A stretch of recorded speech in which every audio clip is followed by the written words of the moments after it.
और धमकियां देने का कतई प्रयास मत करना।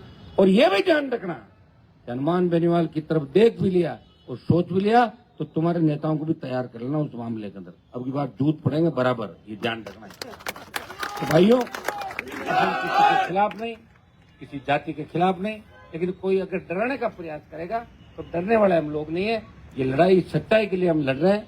एसआई भर्ती रद्द हो, आरपीएससी का पुनर्गठन हो, और ये छोटी मोटी बातें जो चलती रही है और छोटे मोटे नमक मिर्च मसाले नहीं अगर होंगे तो मजा कैसा आएगा। मजा भी साथ साथ चलना चाहिए।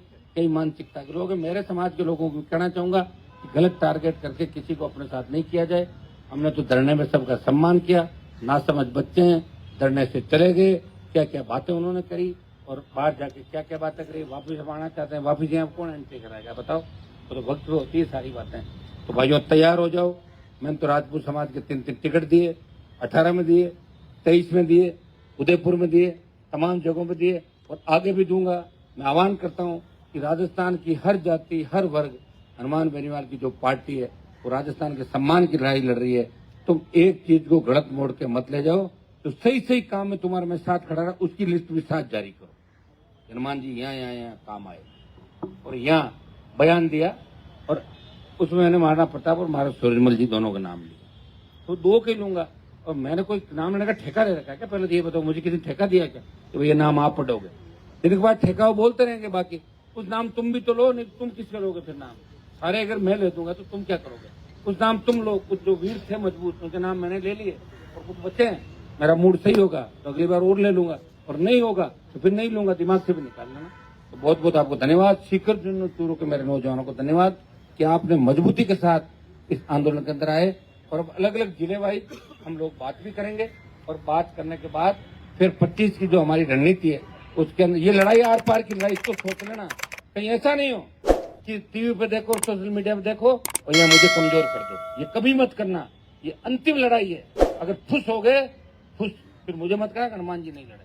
वो एक दिन जो 25 का है, जिस तरह एक दिन तुम घूमने के लिए आते हो, टहलने के लिए आते हो, मैच देखने के लिए आते हो, उसी तरह एक दिन राजस्थान के सम्मान के लिए खुद को आना पड़ेगा। मैं किसी जिला मुख्यालय पे आपको संबोधित करने नहीं जाऊंगा, आपको अपने आप आना है। कोई व्यवस्थाएं होगी, ऊपर बारी जगह देंगे, हर जिले के 2-2, उनसे बात करना। गाड़ी घोड़े साधन, जिनका खुद का साधन है वो तेल भरा के और 10 आदमी को लेके आएगा। लाओगे कि नहीं लाओगे? और मैदान को भर दोगे पूरा? आधा भर दोगे, उसमें भजनलाल जी करा देंगे हम तो पूरा छोड़ के। और अब ऐसा नहीं, अब की बात मैं चाहता हूँ झुंझुनू, चूरू, हनुमानगढ़, गंगानगर, यहाँ से बड़ी तादाद के अंदर नौजवान निकल रहे। तभी तो अपनी पार्टी साथ लड़ाई लड़ रहे हैं, तो अपनी पार्टी बना के लड़ाई लड़ रहे हैं। मैं संघर्ष समिति को कहना चाहूंगा 25 तारीख को इनकी भी ड्यूटी से राजधानी के अंदर 4 लाख स्टूडेंट है, उनके बीच हम जाएंगे और उनके बीच जाके और उनको भी अपन लाने का प्रयास करेंगे। सब लोग यहाँ मिलजुल के आए और रैली को ऐतिहासिक बनाए। निश्चित रूप से तेजाजी महाराज के आशीर्वाद से जीत आपकी होगी और निश्चित रूप से जीत होगी। आप निश्चिंत रहें। ईश्वर भी देख रहा है कि राजस्थान के अंदर एक ही व्यक्ति है जो ऑनेस्टी के साथ, ईमानदारी के साथ लड़ रहा है। बाकी तो राजस्थान को लूटने के लिए लड़ रहे हैं, पदों के लिए लड़ रहे हैं, थूक के चाटते हैं।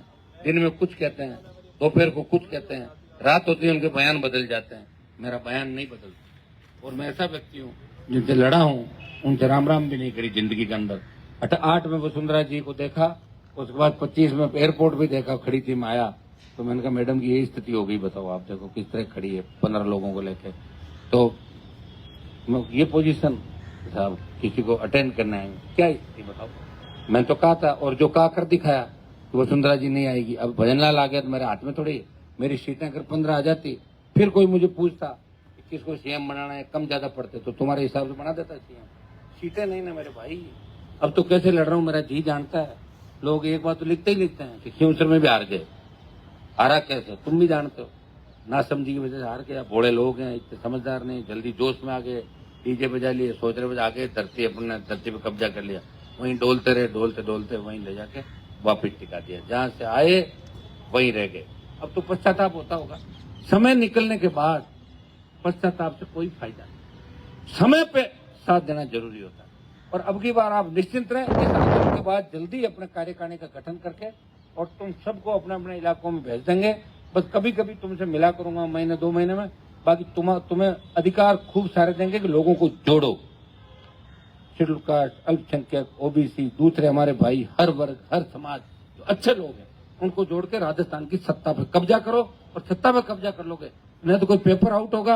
और ये कोई बड़ा ऋण नहीं राजस्थान के, जो किसान का कर्जा एक झटके में माफ कर दो, दूसरी ओर कहीं से ले लो, आप घना ही पैसा मिल जाएगा। कर्ज माफ करो, फ्री बिजली दो, टोल फ्री करो, सम्मान राजस्थान के जवान का हो, सशक्त लोकायुक्त हो, ताकि बच्चों को इस तरह आंदोलन के अंदर नहीं जाना पड़े। अब तो आंदोलन पे भी बैन लगा दिया, शहीद स्मारक पर बैठो गए, सरकार की गुंडागर्दी देखो, शहीद सचिवालय की तरफ नहीं जा सकते हो क्या? यही दोगे आंदोलन। 3 स्टेडियम तुम्हें दे दिए, मुर्दों का बाग नहीं देना। तो धीरे धीरे सरकार ये भी कर देगी कि आंदोलन बंद कर दो। क्या कर लोगे? इंदिरा गांधी ने इमरजेंसी लगा के इतने जूते मारे, कुंवारों की नसबंदी कर दी थी उस समय, पता है तुम्हें? अरे ऐसा हमारी शादी को बोले पकड़ो इसको, कर दो नसबंदी। नहीं हो रहे बच्चे बेचारों का, अभी बुढ़े हो गए, बुढ़ों की कर दी। तो और ये अघोषित इमरजेंसी देश में चल रही है, मोदी और अमित शाह भी लोगों की नसबंदी करने में लगे हुए, ये भी आप देख। तो भाइयों तैयार हो जाओ अगली लड़ाई के लिए, 25 की लड़ाई के लिए। अभी अपन अलग अलग झुंझुनू, चूरू, सीकर और उसके बाद दूसरे जो नौजवान उनसे अलग बात कर लेंगे। तुम अलग अलग बात कर रहा हूँ, 2-3 जोरदार जयकार लगे। एसआई भर्ती रद्द करो, आरपीएससी भंग करो, एसआई भर्ती रद्द करो,